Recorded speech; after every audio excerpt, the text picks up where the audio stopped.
Y'all, hey, welcome back to my channel. Thanks so much for stopping by. Y'all, I am not even gonna go outside to show you how cold it is. Look at that. You're just gonna have to trust me. I'm gonna let these dogs out to go potty. Can y'all see that? You can't see that. I'm gonna have to go outside and show you how cold it is, aren't I? Oh my God, y'all, it's so cold. It is so cold. So I'll tell you what I'm gonna do. I'm gonna round up the dogs, find something warm and snuggly to put on, get something warm and steepy to drink, get settled inside, get the dogs settled down, and I'll check back in with you and let you know what I've been reading.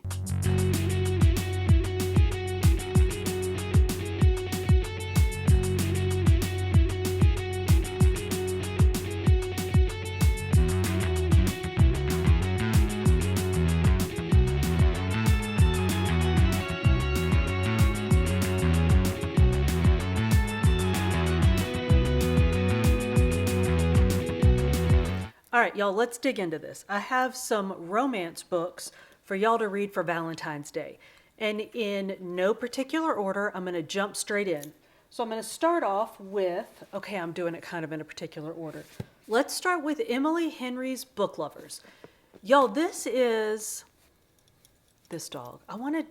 I'm trying to do this in front of the fireplace because one, I'm cold, and two, I thought it would be a nice romantic setting for our Valentine's Day romance books conversation, but I don't know if this is going to work with this dog. We'll see how it goes. Anyway, Book Lovers. So this is an enemies to lovers. Well, I don't know if I'd necessarily call them enemies, but they definitely weren't friends. So enemies-ish to lovers. Rom-com. We start off meeting Nora Stevens, who is a literary agent. She lives in New York City, and she's sort of what you think of as the typical New York successful businesswoman. She's attractive, stylish, aggressive, very successful. I guess sort of what you'd consider the girl boss. Do we still use that term, girl boss? But so that's Nora. She's presented as cold and really sort of aggressive, but we learn very quickly that that's because she's actually pretty fragile and soft, and she's been through a bunch of relationships, had her heart broken, and she's just afraid to get attached, afraid to care about anybody except for her sister. And that's her weakness. She has a pregnant sister named Lily, who is married and also lives in New York. We find out early on, I think, that both of their parents are dead, and that Lily is really, as far as Nora's concerned, the only person that she has. So Nora is really willing to do almost anything for Lily. So when Lily comes up with this idea of going on sort of a girls' vacation together before baby number 3 comes, Nora really can't say no, especially when Lily whips out the tickets and says, "Good, because I've already booked it." And Nora's been worried about Lily because she says that Lily's been acting strange. So she thinks this might be the way to get her carefree, loving little sister back. So she's willing to go on this trip that she really has neither the time nor desire to go on, but she's willing to do it to be with her sister. And like I said, to sort of get back her carefree, loving baby sister. So Nora agrees to go on this trip with her sister, who I think I called Lily. Her name's Libby. She agrees to go on this trip with Libby. Nora is in the process of working out this deal with an editor named Charlie. And of course, Charlie turns out to be the love interest. Well, Libby and Nora take off on their trip, and Libby drags Nora to this tiny town in North Carolina where Libby's favorite books are set. So Libby has this whole bucket list of things that she and Nora are going to do while they're on their trip to this little town. While they're there, Nora runs into Charlie, with whom she had had an awful meeting in New York, runs into him in North Carolina. Worlds collide, things happen, and our rom-com is off to the races. Now, Charlie is aloof and brooding, I guess, and y'all, that fits perfectly with Nora's sort of prickly on the outside, but really sort of warm and caring on the inside personality. Their personalities kind of rub up against each other, and they are the absolute perfect mismatch. As we watch their relationship develop, we see that Charlie has absolutely no interest in having Nora make herself smaller to fit into his life, and it's just really refreshing to see. The banter between the two of them is absolutely fantastic. It's very quick and very natural. All of the characters in this book are very well developed. They're very human and very real, from the main characters all the way down to just the quirky little characters that we meet on the streets and in the stores and the restaurants of this tiny town. The establishments in the town are funny. They're fun to go to. You can imagine yourself being there. I mean, you wouldn't really want to be there, but you can imagine yourself in those settings as Emily Henry is describing them to you. And y'all, it's just really fun to watch the relationships develop in this book. There are some really poignant scenes. Get ready to cry. Have some Kleenex nearby. But y'all, I highly recommend book lovers. I can go ahead and say I recommend all of the books that we're talking about today. The next book that I want to talk about is Part of Your World by Abby Jiminez. Y'all, this is an opposites attract, meet cute, secret romance, kind of rom-com. Does that even, can you even have all of those tropes? I don't know. Somehow it works, and I loved this book. I have a feeling that every book that I talk about today, I'm going to say this is my favorite, but I really did love this book. Let me talk about it, and then I'm going to talk about it. It's told in alternating first-person perspective from the perspectives of Alexis and Daniel. Alexis is a very successful doctor from a prominent family, and she has all of the expectations on her, but in kind of an extra pressure cooker kind of way, because she wasn't supposed to be the one. She has a twin brother, and her twin brother was supposed to be the one to carry on the family name in the medical profession. But her brother bailed. He decided he wasn't going to do all that. He's a doctor, but he wasn't going to stay around and continue the family legacy. So he took off and left Alexis to be the one to carry on the legacy. So she doesn't have the right medical degree. She doesn't practice the right kind of medicine, but she's the one that's left to carry on the legacy. And she knows that she's sort of the also-ran. That the only reason that Dad is pinning his hopes on her is because she's all that he has left, because brother left. So she has all of that pressure on her of carrying on more of a century's worth of family's legacy at this hospital where she works. So when we meet Alexis, she's on her way back to Minneapolis from a family wedding, and she's put her car in a ditch. So she's waiting for a tow, and our sweet lover boy hero shows up and saves her. Daniel is a sweet local boy who shows up and tows Alexis out of a ditch instead of letting her wait there all night for the tow truck to show up, and their relationship starts from there. Well, when they meet, Alexis is very recently heartbroken. She'd been in a long-term, very abusive relationship, and we get some descriptions of the things that she went through, and y'all, they are visceral, and some of them honestly are hard to get through. There's nothing graphic. It's just hard to think about a person going through that. The way that the experiences are described are very real, and y'all, they're so well written that you feel like you're experiencing it with her, which kind of helps us understand why Alexis acts the way that she does towards Daniel, who is this sweet, kind-hearted, small-town country boy who is kind and caring, and y'all, he has the obligatory rom-com pets. He has the rambunctious dog, and y'all, he has a sweet baby goat. Not only does he have a baby goat, the way that he has the baby goat actually makes it sweeter than him just having a baby goat.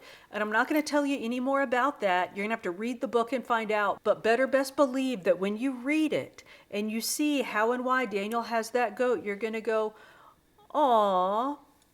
So when you do, drop me a comment here and let me know that you agree with me. So anyway, Daniel's character develops throughout the book, and we realize that he's more than just a pretty sexy face, which he is that, but that he's more than just that. He's a businessman, he's the mayor of the town, and he takes care of his friends. But he's not what Alexis's family and friends expect of a potential mate for her. And she's worried about that. She's worried about how they will react towards him and how they'll treat him if they meet him. And the more she gets to know him and care about him, the more concerned she is about how people will treat him if she brings him into her world. We see a lot of juxtaposition between sort of charming small town life in Daniel and Daniel's character and his friends, and sort of big city life in Alexis and her friends, even though they're from Minneapolis, which in terms of big cities, Minneapolis isn't a big city, but compared to Waukon, where Daniel is from, Minneapolis is worlds away, and it is a huge city. Like, Danielstown doesn't even have drive-through fast food restaurants. So the city / world that Alexis lives in is completely different from the world that Daniel lives in. Y'all, the characters in part of your world are well written. You'll make friends, you'll want to hang out with them, and you might even shed a few tears on this one. So like I said, I recommend all the books in this video, and this is definitely no exception. All right, the next book I want to talk about is The Guncle by Steven Rowley. Y'all, if you're looking for a feel-good, tear-jerker comedy drama, I got the book for you. This is it. I know, it sounds crazy. How could it possibly be all those things? This is the one. So, The Guncle is about gay Uncle Patrick. Y'all think Jack from Will and Grace. That's Guncle Patrick. He is a rich, retired sitcom actor who's living a fairly isolated and honestly somewhat heartbroken life in Palm Springs when he gets the call that his college best friend has passed away. So said college best friend, Sarah, is also the wife of his brother. So of course he flies cross country to be with the family. And when he flies back home, he ends up taking his brother Greg and best friend Sarah's kids with him because of course Sarah's gone and Greg needs some time away to deal with a problem. So Greg's going away and he asks Gup to take the kids for a while. Well, Gup hasn't spent much time with the kids as they've been growing up, so he feels guilty about that. He feels guilty about not having been around while Sarah was sick and dying, but he also has no idea what to do with a couple of kids. So he reluctantly agrees and takes the kids back to Palm Springs with him for the summer, and somehow they just kind of figure things out. Y'all, Gup is funny and sarcastic, and he treats the kids like just small adults because he has no idea how else to do it. And it's funny at times, it's ridiculous at times, it's really poignant at times because of course these kids are dealing with the loss of their mom, and now they've kind of lost their dad too. Like, dad's not dead, but he's gone. He's absent from their lives. So they're dealing with those losses with Gup, who has no idea how to really deal with anything. And what they have in common is what's missing. They have Greg in common. That's the kid's dad and Gup's brother, but he's not there. And they have Sarah in common, and she's like gone. So they can kind of share those things, but they don't have a shared past. So instead of focusing on these memories or memories that they don't have together, Gup and the kids work on building new memories that they can share together, like putting up a Christmas tree that the kids found in Gup's garage. They put that up in the house, leave it up all summer, and they celebrate Christmas, not once, but twice, in the sweltering hot California summer, complete with presents. Y'all, The Guncle is funny, it's heartwarming, it deals a lot with loss, but in sort of a charming way. It'll sneak a tear in on you from time to time, but generally it's lighthearted and really funny. I really enjoyed the book, but I do have one caveat. I listened to it on Audible, and y'all, it was almost insufferable. I was reading another book at the time, so I didn't want to stop listening on Audible and start reading it, so I continued to listen to it. But the Audible presentation is done by the author, and I have never listened to a book on Audible presented by the author and enjoyed it. Authors, don't do your own books on Audible. Audible performers are performers for a reason. I feel like The Guncle on Audible would have been much better had it been done by an actual like book performer, not the authors. So I 0% recommend the audible presentation of the Guncle, but I went back and read parts of it after I finished listening to it and finished the other book that I was actually reading. It's absolutely fantastic to actually like eyes on words read it, but listening to it, don't do it. So I recommend the book. I do not recommend the audible. Y'all, let's talk about The Midnight Library by Matt Haig. Now, this is not a romance. This is a literary fiction, fantasy, adult fantasy. I don't know what it is. It's not a romance, but I'm including it because I just finished reading it and I want to talk about it because I loved it. And I have kind of a tie-in here. So, our main character is Nora, and Nora wanted to die. We start off about a day before Nora planned to die. It takes us through a day in Nora's life and helps us see and understand why Nora feels the way she does and why she wants to die. Not necessarily a justification for her wanting to die, but it helps us understand why she wants to die. So we get right up to when Nora wants to die. She leaves a note, and then we're in the Midnight Library. It's midnight. She leaves a note, and then it's spot on midnight, 000000, and Nora is in this place. It turns out we're in the Midnight Library, and we go through it with Nora as she's figuring out what this place is.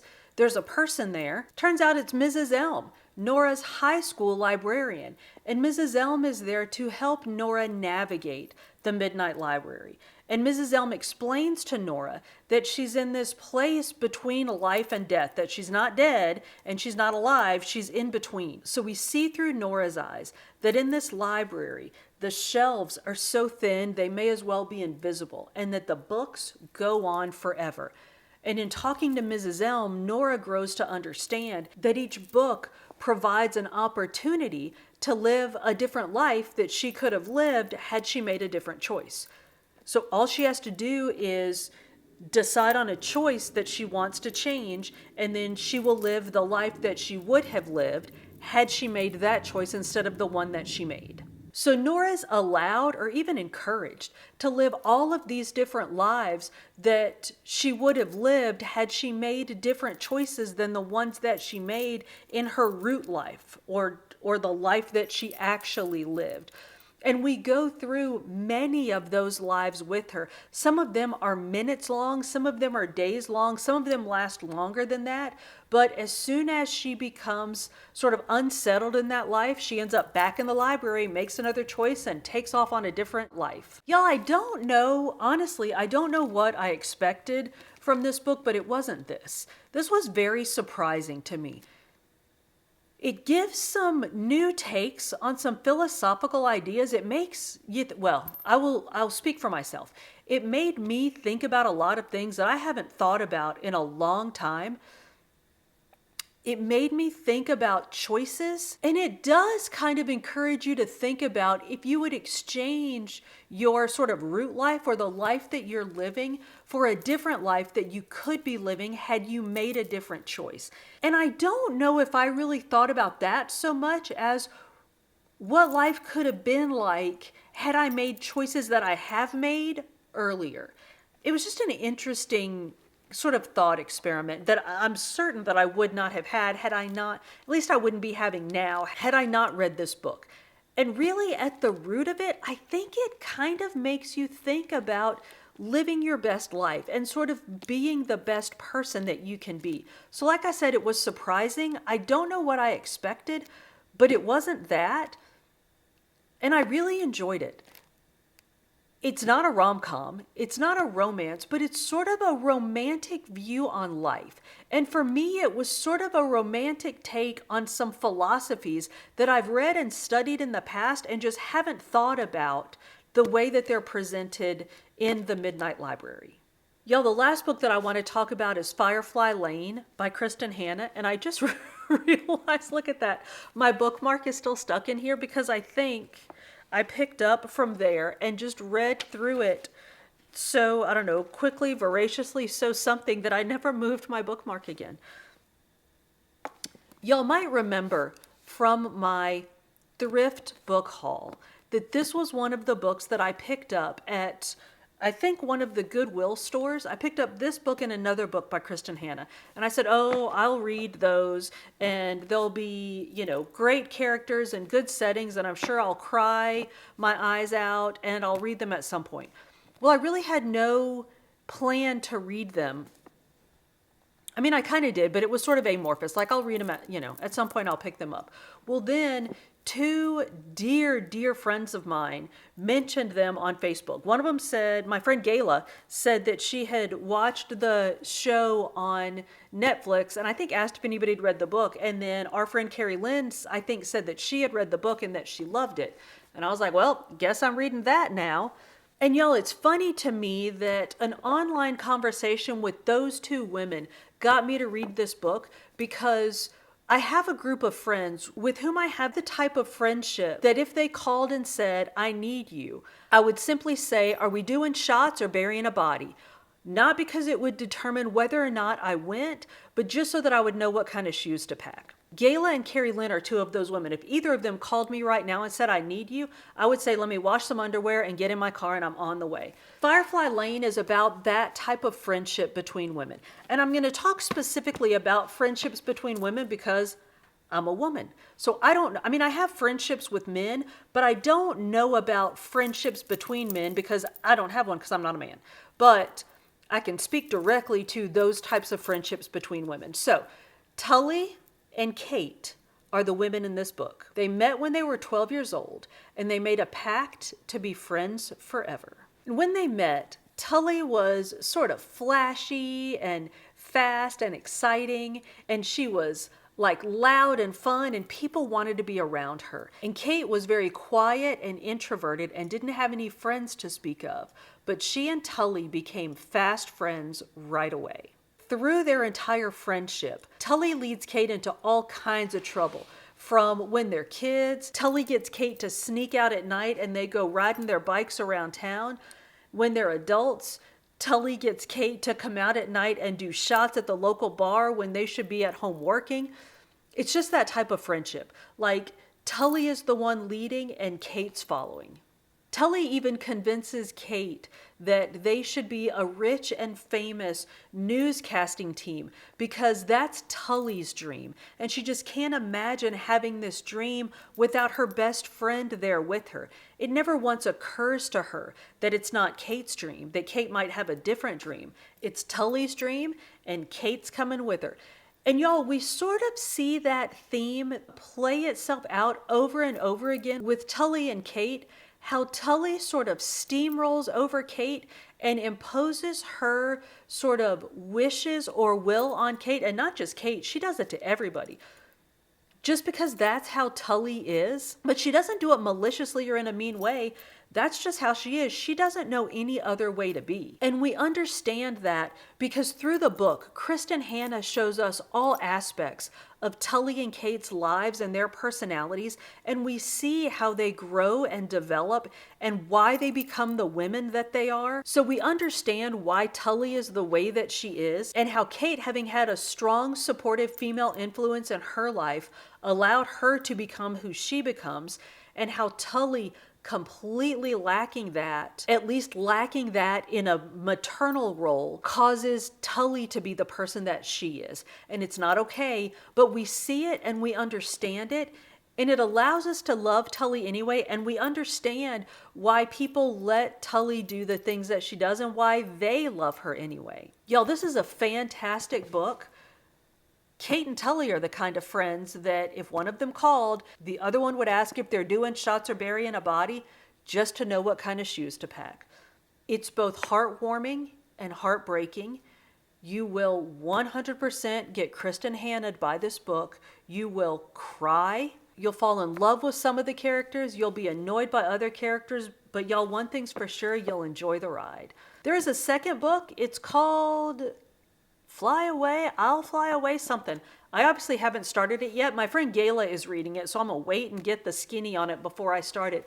But I 100% recommend Firefly Lane, and I recommend you have some Kleenexes on hand because you're going to get Kristin Hannah by it. Y'all, those are my Valentine's Day recommendations. I recommend you brew up something warm to drink, find you somewhere cozy to sit, and grab one of these romances to get you in the mood for Valentine's Day. Y'all, thank you so much for coming to my channel. If you haven't already done so, please like, subscribe, and hit that notification bell. I upload food and fitness videos on Monday with some book videos sprinkled in between. See you on the next one.